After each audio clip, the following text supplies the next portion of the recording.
the use of cinnamon to help treat diabetes remains controversial.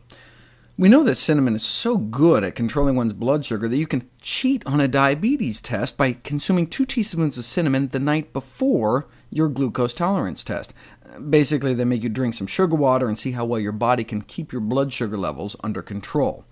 And if you eat those 2 teaspoons right when the test starts, or 12 hours before, you can significantly blunt the spike.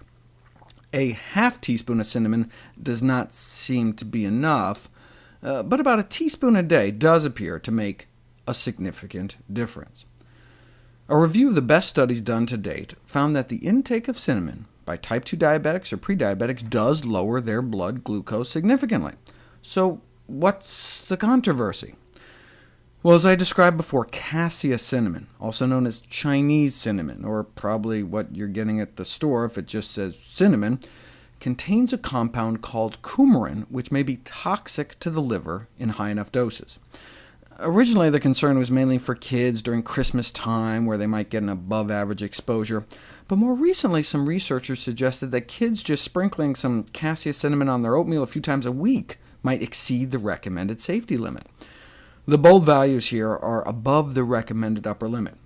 For little kids, just a quarter teaspoon of cinnamon a few times a week may be too much, and if you're eating that cinnamon-sprinkled oatmeal more than every day, even adults can bump up against the limit. So a teaspoon a day of cassia cinnamon might be too much for anyone. But look, no problem. Just switch from cassia cinnamon to Ceylon cinnamon, and you can get the benefits without the potential risks, right? Well, without the risks, yes, but we're not sure about the benefits. Nearly all the studies showing blood sugar benefits of cinnamon were done on cassia. We've just assumed that the same would apply for the safer cinnamon Ceylon, but only recently was it put to the test. Owing to the presence of that toxic compound, the Federal Institute for Risk Assessment in Europe has warned against consuming large amounts of the cassia cinnamon, suggesting a switch from cassia cinnamon to Ceylon cinnamon, also known as true cinnamon. But we didn't know whether or not the true cinnamon had similar benefits until now. We saw that nice blunting of blood sugar levels in response to cassia cinnamon, but in response to Ceylon cinnamon, nothing. Bummer. Right? In fact, they're thinking, maybe that potentially toxic coumarin stuff was the active ingredient in the cassia cinnamon all along. So, take out the toxin, you take out the benefit. So they conclude, yeah, it's great that health authorities are recommending the switch. However, the positive effects seen with cassia could then be lost. So, should we give up on going out of our way to add cinnamon to our diet? No, I think it's still a good idea to shoot for about a teaspoon of cinnamon of Ceylon cinnamon a day, since there's a bunch of other benefits linked to cinnamon besides just blood sugar control, not the least of which is its potent antioxidant content.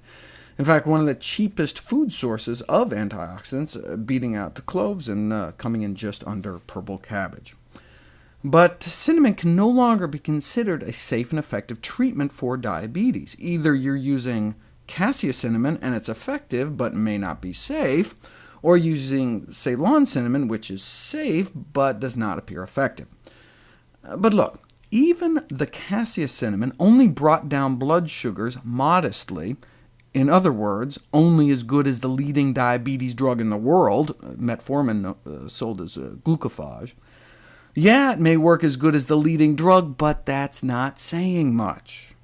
The best way to treat diabetes is to attempt to cure it completely, reversing diabetes with a healthy diet.